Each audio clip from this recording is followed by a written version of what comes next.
A retired police officer thought she wanted nothing more than silence. But one frozen night in Frost Valley, she heard a faint scratching at her cabin door, and when she opened it, a German shepherd stood trembling in the snow, two tiny puppies pressed against her legs. The dog's eyes seemed to beg, "Please, help us." That single choice, to open the door, would uncover a buried secret, lead her to a missing child, and awaken a courage she thought she had lost forever. What happened next will melt your heart and make you believe in second chances again. Before we start, tell me where you're watching from. Drop your country in the comments. I love seeing how far our stories travel. The wind screamed across Frost Valley, Montana, turning the pine-covered slopes into waves of white. Snow fell in relentless silence, swallowing roads, fences, even sound itself. The temperature had dropped to 20 below zero, the kind of cold that cracked old wood and made breath hang like smoke ghosts in the air. Inside a small log cabin, a single light flickered against the storm. Rachel Monroe sat near the fireplace, her elbows on her knees, staring at the flames without really seeing them.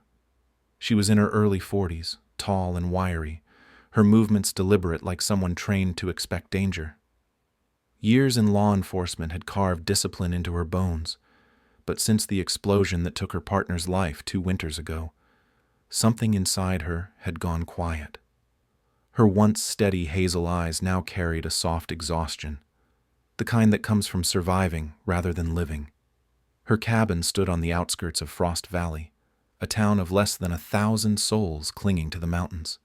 The townsfolk knew her as the lady cop who doesn't talk much.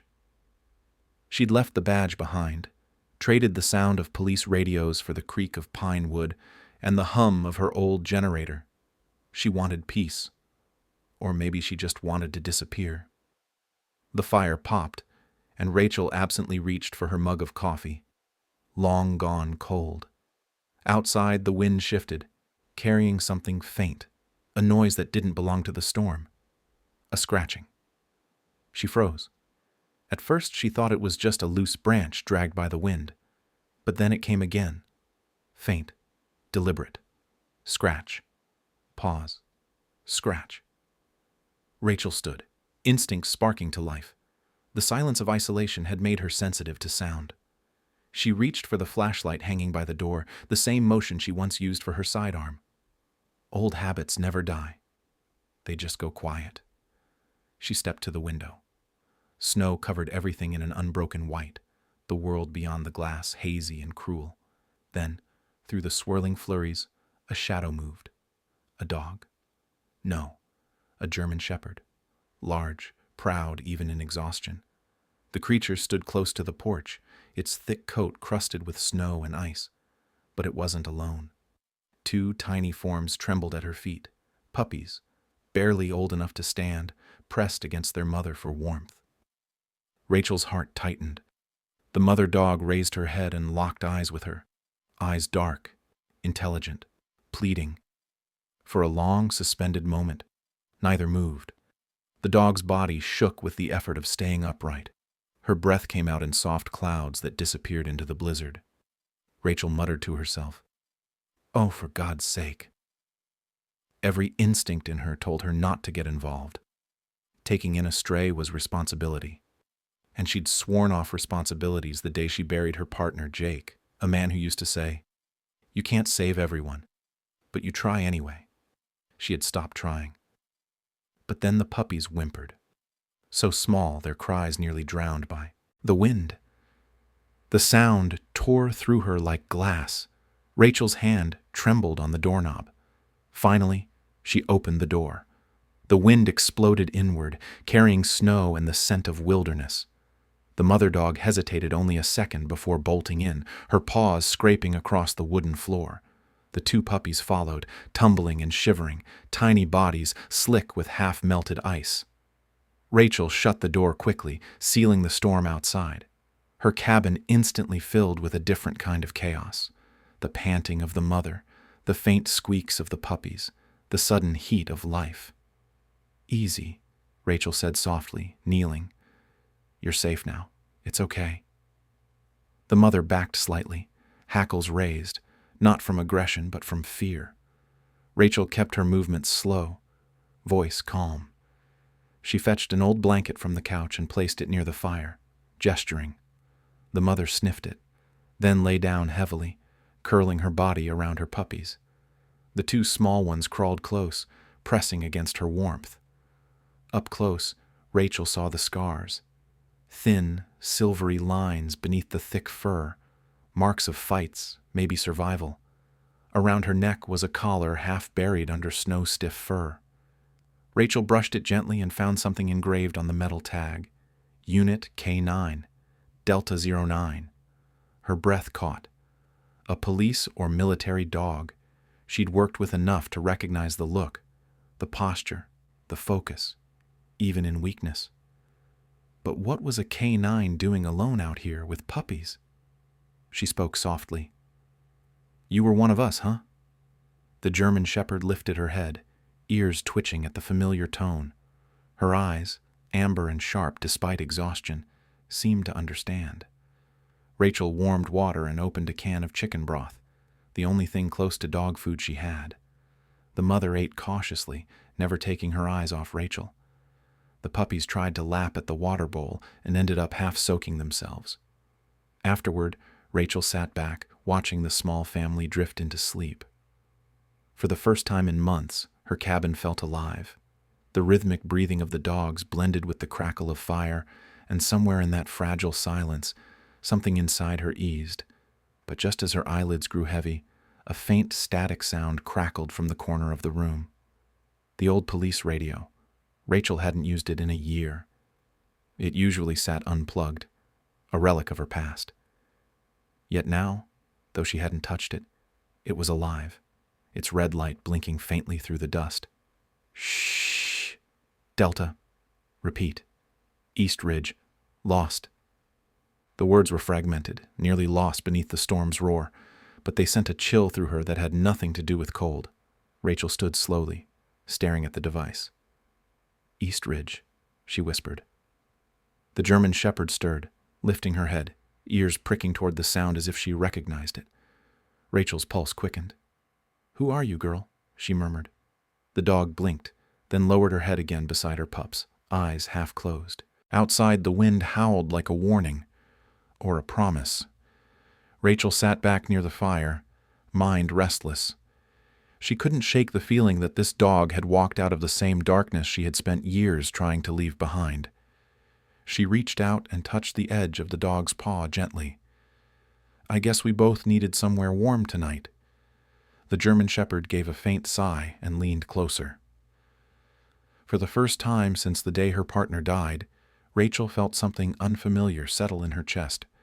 Not peace exactly, but something like it. Hope, fragile and flickering like the firelight on her face. Outside, the snow kept falling, burying the valley deeper in white silence.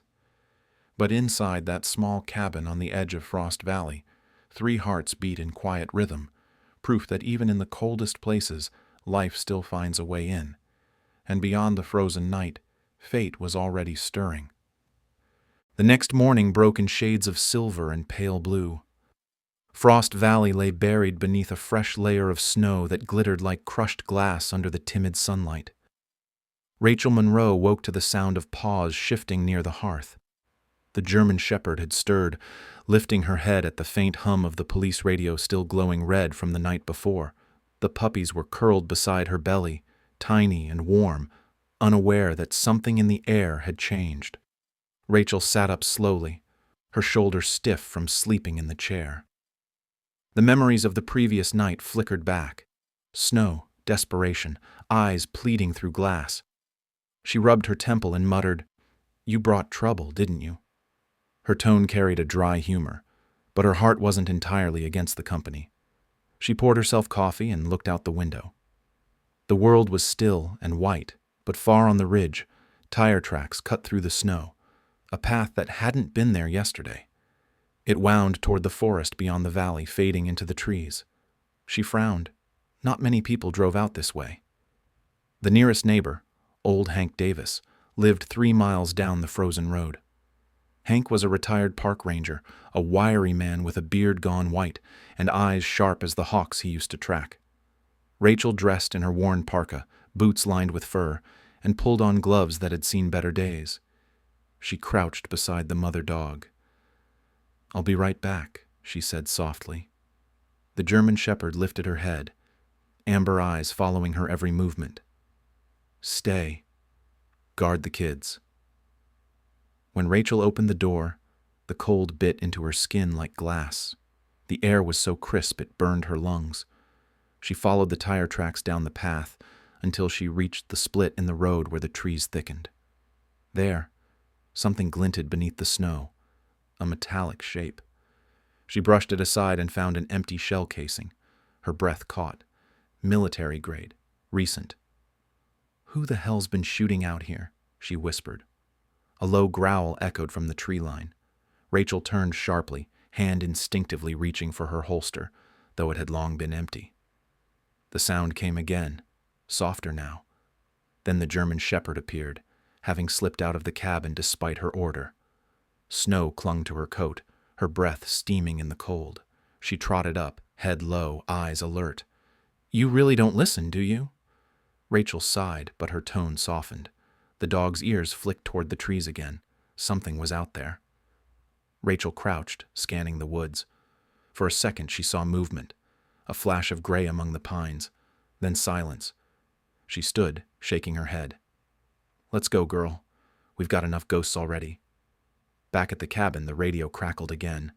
Rachel crossed the room quickly, turning the knob. The static parted, and a distorted male voice emerged. "Delta, 3, Ridge, coordinates, 7-4, copy." Then silence. Delta, the same word engraved on the dog's collar. Rachel leaned against the table, her pulse rising. "What is this? A coincidence?" she murmured. The German shepherd approached, pressing her nose against Rachel's leg as if to answer. Rachel studied her carefully. There was intelligence there, too much to be ordinary instinct. She decided to give her a name. "Luna," she said softly. The name felt right. The dog lifted her head at the sound, tail flicking once. For the rest of the morning, Rachel busied herself fixing a leak in the roof and tending to the fire. Yet her thoughts kept circling back to the radio and the shell casing. Something military was happening out here, something that connected to Luna. By afternoon, she decided to drive into town for supplies and to ask Hank Davis if he'd noticed any unusual activity.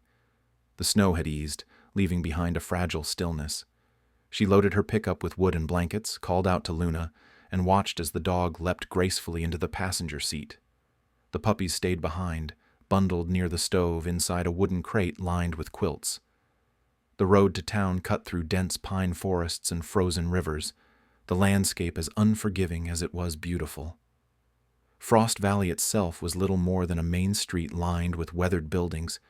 The timber diner, a post office, a bait shop, and a general store that smelled faintly of kerosene and coffee. When Rachel stepped into the store, the warmth hit her face like a sigh. Behind the counter stood Emma Carter, a woman in her late 50s with a strong build and kind eyes. Her auburn hair was streaked with gray, tied back in a messy bun. She'd been running the store ever since her husband died in a logging accident years ago. Despite her losses, Emma carried herself with quiet resilience. She was the sort of person who smiled even when the world gave her reasons not to.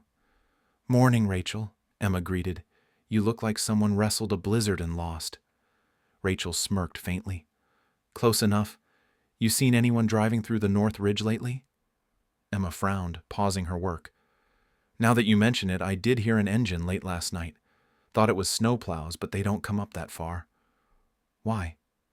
Rachel hesitated, glancing toward Luna sitting by the door, her posture perfect, eyes following every sound. "Found some tracks, and a shell casing. Military issue." Emma's expression darkened. "That's not good news. Last time soldiers came through here, they were testing something up near the old radio tower." Rachel raised an eyebrow. "Testing what?" Emma shook her head. "Don't know. Just rumors. You know how folks talk." She leaned closer, lowering her voice. "Be careful, Rachel. The mountains keep secrets, and not all of them want to be found. Rachel bought canned food, batteries, and a small sack of dog kibble Emma insisted she take for free. Before she left, Emma bent down to scratch Luna behind the ears. "Pretty girl," she said softly.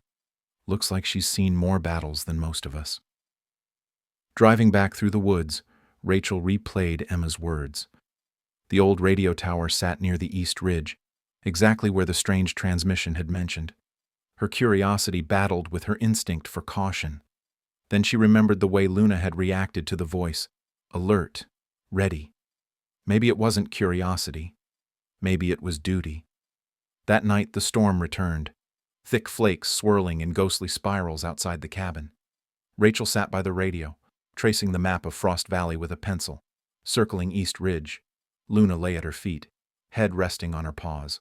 The puppies were finally asleep, tiny bellies rising and falling in rhythm with the crackle of the fire. Rachel whispered, "We'll check it out tomorrow, just to see." Luna's ears flicked, eyes half open as if she understood. Before Rachel could turn off the radio, static surged again. A voice came through clearer this time, a man's voice, strained and desperate. "If anyone hears this, we need help. 2 missing, child, East Ridge." Rachel's breath hitched. The word child echoed in the room. She stared at the radio, then at Luna, whose body had tensed, alert again. "Looks like the valley's not done with us yet," she murmured. The wind wailed outside, shaking the cabin walls. The night deepened around them, heavy with silence and questions, and as Rachel watched Luna rise and stand before the door, she felt it deep inside. Something was waiting out there in the white wilderness, something that needed saving. She just didn't know yet that this was the beginning of a rescue that would change everything she believed about fate. Morning came pale and weak, light creeping over the white ridges like a timid hand brushing across frozen glass. Rachel Monroe packed her gear in silence. Flashlight, first aid kit, extra rounds for the flare gun, and a thermos of coffee. The air inside the cabin held that peculiar stillness before a journey, the kind that hummed between fear and purpose. Luna sat by the door, her ears perked, ready. The puppies whimpered softly as if sensing something was about to change. Rachel crouched and stroked their tiny heads. "Stay warm, kids. Mama's got work to do." She looked up at Luna. "You ready, partner?" The German shepherd tilted her head, then barked once, sharp and clear. The road to East Ridge was barely visible under the storm's aftermath. Rachel's truck groaned through drifts of snow, its tires biting into the icy ground. The forest loomed close, skeletal trees bending under white weight. As they climbed higher into the mountains, visibility dropped. She parked near a ravine where the trail narrowed into wilderness. The wind had picked up again, scraping ice across the windshield. Rachel zipped her jacket tighter and stepped out, boots crunching in the snow. "Let's go, Luna." The dog leapt ahead, nose low, moving with a sense of purpose that felt almost supernatural. After half an hour of trudging, Luna stopped abruptly. Her body stiffened, nose pointing toward a cluster of fallen pines. Rachel followed her gaze and froze. A small shape lay half buried under the snow. For one heart-stopping moment, she thought it was lifeless. Then the shape moved. Rachel ran forward, dropping to her knees. "Hey! Hey there, it's okay." She brushed snow aside to reveal a little girl, maybe 8 or 9 years old, her face pale as porcelain. She wore a torn pink parka, boots too large for her feet, and mittens stiff with ice. Her lips were blue, and her breaths came shallow and ragged. In her arms, she clutched a small, handheld recorder. "God," Rachel muttered, unzipping her jacket and wrapping it around the girl. "You're all right now, sweetheart. You're safe." The girl stirred weakly, eyes fluttering open. They were a soft, startling green, the kind that still held light even when everything else was frozen. "Mom," she whispered. Rachel's heart twisted. "We'll find her, I promise. What's your name?" The girl hesitated before whispering, "Ellie." "All right, Ellie," Rachel said gently. "Let's get you somewhere warm." Luna stayed close, sniffing around the fallen trees, alert for danger. Rachel carried the girl toward a small overhang, setting up a quick fire with a flare and dry bark she'd brought. As the warmth returned, Ellie began to shiver violently, shock setting in, the body's final fight to reclaim itself. Rachel gave her sips of warm water and rubbed her hands briskly. After several minutes, Ellie blinked up at her rescuer, her voice hoarse. "You're a police officer?" "Used to be," Rachel replied, checking her pulse. "How long have you been out here?" Ellie hugged the recorder tighter. "Since last night. Mommy told me to run. She said not to look back." Her lip trembled. "Men came to our camp. They took her." Rachel glanced at Luna, whose ears flicked back. "What kind of camp?" "There was a building," Ellie said, struggling to remember. "Lots of computers. Machines that made a sound like bees. Mommy said they were bad people." Rachel's stomach tightened. "The radio tower, East Ridge." "Where's this building, Ellie? Can you show me?" Ellie pointed eastward toward the thicker part of the forest. "That way, past the river." Rachel nodded. "We'll go there, but first, you need rest." While Ellie dozed by the fire, Rachel picked up the recorder the girl had been clutching. The casing was scratched, but it still worked. She pressed play. Static crackled, followed by a man's voice, calm, measured, military. "All test subjects have been transferred to Delta Station. Prototype frequency works on trained K9s, not on civilians. Proceed to erase the trail by morning." Rachel's hands tightened around the device. Delta Station, the same name again. She shut it off and looked at Luna, who had grown restless, pacing near the entrance of their makeshift shelter. "You came from there, didn't you?" she whispered. The dog's low whine was answer enough. By dusk, the storm began to move in again, wind slicing through the trees with renewed force. Rachel wrapped Ellie in an emergency blanket and prepared to head back to the truck. They needed to reach the cabin before nightfall. The forest seemed to close around them as they descended. The snow thickened, erasing their tracks as fast as they made them. Halfway down, Luna stopped again, growling low. Rachel froze, hand hovering near her flashlight. From the shadows ahead came a faint mechanical hum. A drone, small and circular, hovered between the trees, its red light blinking. Then it turned toward them. "Down!" Rachel hissed. She pulled Ellie into the snowbank, shielding her. The drone scanned the area with a faint buzzing sound, then darted away toward the ridge. Rachel's pulse hammered. Someone was searching, tracking. They hurried the rest of the way in silence, Luna leading with uncanny precision through the storm. By the time they reached the truck, Rachel's hands were numb, her lungs burning. She lifted Ellie into the passenger seat and started the engine. The old pickup coughed, then roared to life. Back at the cabin, Rachel placed Ellie near the fire, layering blankets over her. Luna settled beside the girl protectively, tail curling around her like a guard. Rachel sat nearby, trying to make sense of it all. A K9 unit escaped from a military program. A little girl running from a facility hidden in the mountains. A mother taken captive. Ellie stirred in her sleep, mumbling, "Don't let them take her, Mommy. The dogs will scream again." Rachel exhaled slowly, realizing she'd stumbled into something far deeper than a missing child case. She picked up her notebook and drew a map on the back page, marking East Ridge with a red X. "We'll find her, Mother," she said softly, though she wasn't sure if she was talking to Ellie or herself. As the firelight flickered, Luna lifted her head and stared toward the window. Her ears twitched, her gaze fixed on the distant ridge beyond the darkness. For a brief moment, Rachel thought she saw understanding in those amber eyes, like Luna knew this was just the beginning. The storm howled outside, but inside the cabin, a fragile warmth held. The kind that comes not from safety, but from purpose. The spark of knowing that life, even battered and cold, still demands to be saved. The wind roared down from the peaks that night, sweeping the valley into white oblivion. Rachel Monroe woke before dawn, the world outside her window glowing faintly under the storm's first light. Ellie still slept near the fire, wrapped tight in quilts, her tiny chest rising and falling in fragile rhythm. Luna lay beside her, motionless but alert, ears twitching at every creak of wood and gust of wind. The sense of calm was deceptive. Rachel knew storms like this. They didn't come alone. She rose, pulling on her heavy coat. The old radio hissed with static again, this time stronger, as if something, or someone, was close. She turned the dial, trying to find the voice. Delta, base compromised. Retrieve assets before dawn. The voice cut out. Rachel's pulse quickened. She glanced at Luna. We need to move. Within the hour, Rachel had packed what she needed: rope, first aid, flares, and her service revolver.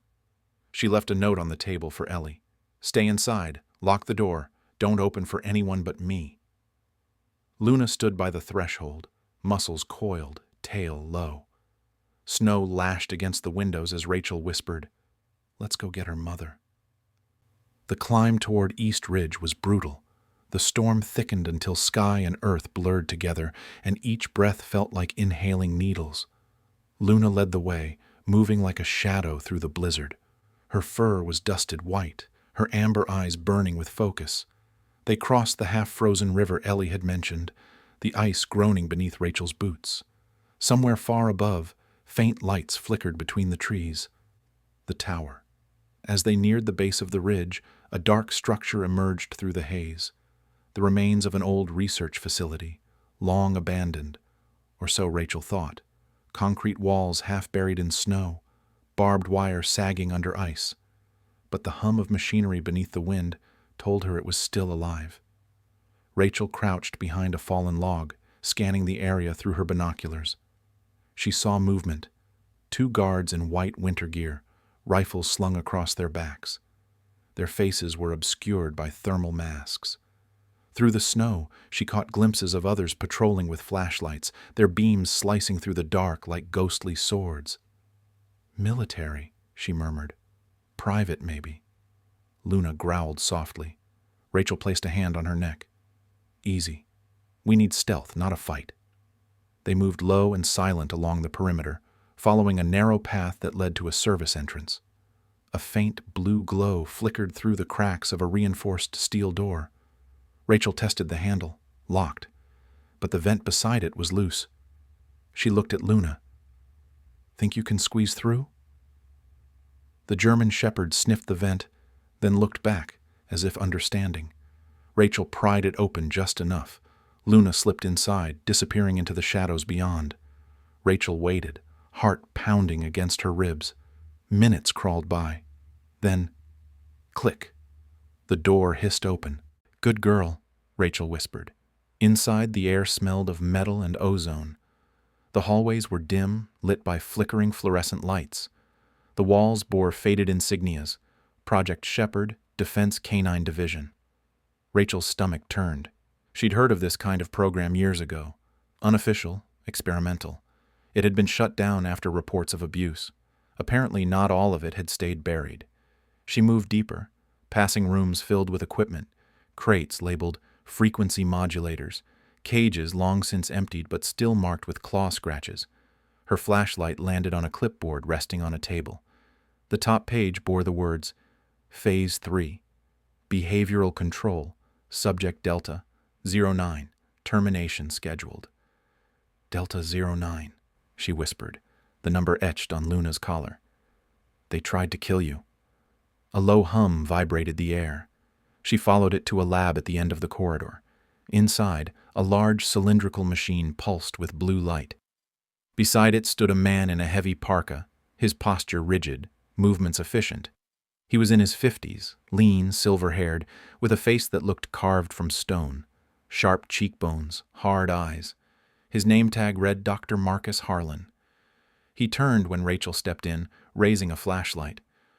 "Who the hell are you?" "Someone who doesn't like what you're doing here." He squinted, recognition dawning. "Monroe, I know that name. NYPD, right? You were involved in the K-9 training division years ago." "That was before I knew what it turned into," Rachel said coldly. Harlan sighed, almost regretfully. You shouldn't have come. This isn't what you think. Luna stepped beside Rachel, growling deep in her throat. Harlan's gaze flicked to the dog. For a split second, emotion cracked through his mask, something like guilt. So she found you. She saved me, Rachel shot back. You made her a weapon. I made her a survivor, he said, his voice rising over the storm's howl outside. You think this world protects heroes? She was going to be euthanized after the program ended. I gave her a chance to live. But you don't understand what she carries. Rachel's eyes narrowed. Try me. He gestured toward the machine.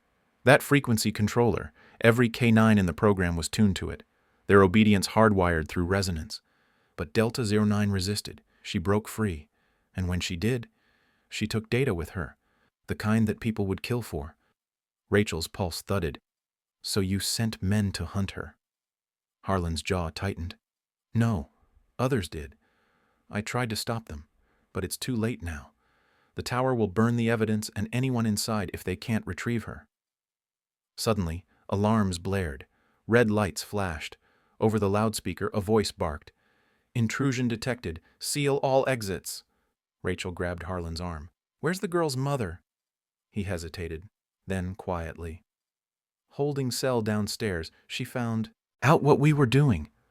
Rachel didn't wait. She sprinted toward the stairwell, Luna at her side. Bullets tore through the air as guards stormed in. Rachel fired the flare gun down the corridor. The blinding light disoriented them long enough for her to slip through the lower level. In a narrow corridor lined with pipes, she found the cell. Rusted bars. One dim bulb overhead. Inside sat a woman bound to a chair, face pale but defiant. Her hair was chestnut brown, tangled, her cheeks hollow from days without sleep. When she lifted her head, Rachel saw the same green eyes as Ellie. Ellie's safe, Rachel said, kneeling to unbind her. I'm getting you out. The woman's voice was weak but steady. Who are you? Someone with a reason to fight back. They moved fast. Harlan appeared at the end of the hallway, bleeding from a wound on his arm. The core's unstable, he shouted. You have to go now. Rachel turned back once. Come with us. He shook his head. I started this. I'll finish it. Then he vanished into the smoke as the lights flickered violently. Rachel helped the woman up the stairs, Luna leading the way. They burst through the exit into the freezing chaos outside. Flames rose behind them, painting the snow orange and gold. The storm howled louder, as if trying to swallow the fire whole. When they finally reached the edge of the woods, Rachel collapsed to her knees, gasping for breath. Luna stood guard, barking sharply as another explosion rocked the ridge. The tower crumbled into the white void, consumed by light. Rachel looked at the woman beside her. You're safe now. Ellie's waiting. Tears streamed down the woman's face, freezing on her cheeks. She whispered, Thank you. In the distance, the storm began to quiet, the wind softening into a hush. The nightmare at Delta was over, at least for now. When spring finally came to Frost Valley, it didn't arrive with fanfare or color. It crept in quietly, like an apology whispered into the thawing air. The snow retreated first from the edges of the cabin roof, dripping down in patient rhythm, then from the winding road that led through the pines. The river, once a frozen silver ribbon, now gurgled again, carrying away the last breath of winter. Rachel Monroe stood on the porch, coffee in hand, watching the mist lift from the valley below. For months her world had been snow and silence, but now the mountain had a heartbeat again. Inside, laughter echoed, a sound her cabin hadn't heard in years. Ellie sat cross-legged by the hearth, arranging a small puzzle of wooden animals that Emma Carter had brought her from town. The little girl looked stronger now. Her cheeks held color and her eyes no longer flickered with fear. Across from her, her mother, Anna Collins, helped mend one of Rachel's old blankets. Anna was in her mid-30s, slender, with soft lines of exhaustion around her eyes that hadn't yet faded. But she carried herself with quiet grace, the kind born from surviving something that should have broken her. Her voice was calm when she spoke, gentle in a way that filled the room without ever needing to rise. Rachel turned when Luna padded onto the porch beside her, stretching lazily before settling at her feet. Her fur had grown glossy again, her scars fading beneath the spring light. One of the puppies, Hope, as Ellie had named her, bounded after a butterfly, tumbling through the wet grass. The sight drew a rare smile from Rachel.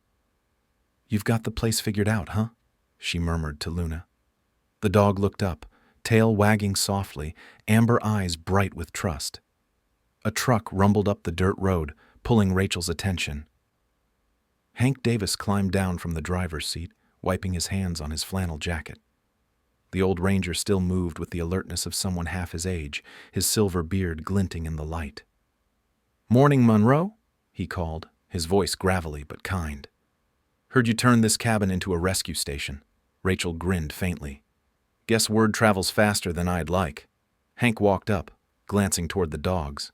"Not bad company to keep. I brought what you asked for." He gestured to the truck bed, where boxes were stacked. Supplies, leashes, medical kits, and a sign wrapped in brown paper. Together they unloaded everything. Hank helped her mount the sign near the gate. When Rachel tore off the paper, black letters shone beneath the morning sun. Frost Valley Canine Haven. He nodded in approval. "Looks official. You sure you're ready for this?" Rachel looked toward the cabin, where Ellie was showing Hope how to roll over. "After everything we've seen, I think we could use a little rebuilding." Hank's eyes softened. "You've done good, Rachel. Not everyone would have gone back into that storm." She shrugged, half smiling. "Guess the badge doesn't fade as easy as I thought." He tipped his cap. "You'll have my help any time you need it." Then, with a friendly wave, he drove off, leaving behind the scent of pine and dust. As the day stretched on, Rachel worked outside, clearing fallen branches, setting up kennels. Anna joined her, sleeves rolled to her elbows. They worked in companionable silence until Anna spoke softly. "When I was in that place, I kept thinking I'd never see Ellie again. Every night I prayed that someone out there was still listening." Rachel paused, meeting her gaze. "Someone was." Anna smiled faintly. "You don't talk much about what brought you here." Rachel hesitated, brushing dirt from her gloves. "I used to be a cop in Seattle. My partner, Jake, died in an explosion we didn't see coming. I kept thinking if I'd noticed one more thing, he'd still be alive. After that, I didn't trust myself to protect anyone, so I came here to disappear." Anna studied her quietly. "But you didn't disappear. You just needed the right reason to come back." Rachel looked at Luna lying in the grass, tail flicking lazily, the mountain wind stirring her fur. "Maybe I did." That evening the valley bathed in gold. The air smelled of pine and melted snow. Emma Carter arrived with a basket of bread and supplies, laughing as Hope nearly knocked her over. "You weren't kidding about the puppies," she said. "They're going to eat this place alive." "Let them," Rachel replied, taking the basket. "Better noise than silence." Emma joined them on the porch, her eyes soft with pride. "The town's planning a ceremony next week. Sheriff says they want to recognize what you did. Saving those people, ending that project, it's no small thing." Rachel shook her head. "I don't need a ceremony." "Maybe not," Emma said gently. "But sometimes people need to see that good can still win." Rachel looked away, her throat tightening. "I'll think about it." When night fell, the stars came out brighter than they had in months. The storm season was gone, the air still and cool. Inside the cabin, Ellie slept curled between Luna and Hope, a picture of peace that felt like a miracle. Anna sat by the fire, her hair catching the glow as she hummed softly, an old lullaby that filled the room with warmth. Rachel stepped outside, looking over the valley. From this height, she could see the faint lights of Frost Valley town in the distance. She imagined the people there, rebuilding, healing, moving on. Somewhere below, the ruins of Delta Station lay buried under ice and silence. The snow would melt and the earth would cover what was left, but Rachel knew the past never vanished entirely. It just waited, quieter than before. Luna joined her on the porch, pressing her head against Rachel's hand. The gesture was simple, grounding. Rachel scratched behind her ears. "We did all right, didn't we?" The dog huffed softly as if agreeing. The moon rose over the ridge, silver light spreading across the trees. For the first time since Jake's death, Rachel didn't feel haunted. She felt anchored, whole. From inside, Anna's voice drifted through the open door. "You coming in?" "In a minute," Rachel replied. She stayed a while longer, listening to the sounds of the valley, the rustle of branches, the soft howl of distant wolves, the heartbeat of a place reborn. Then she whispered, almost to herself, "We found our way home, huh, girl?" Luna leaned closer, eyes half closed, content. The porch light glowed softly against the night, a beacon for any lost soul who might one day need shelter here. And so, beneath the mountains that had once buried her in silence, Rachel Monroe built something new, a haven for those who had survived the storm.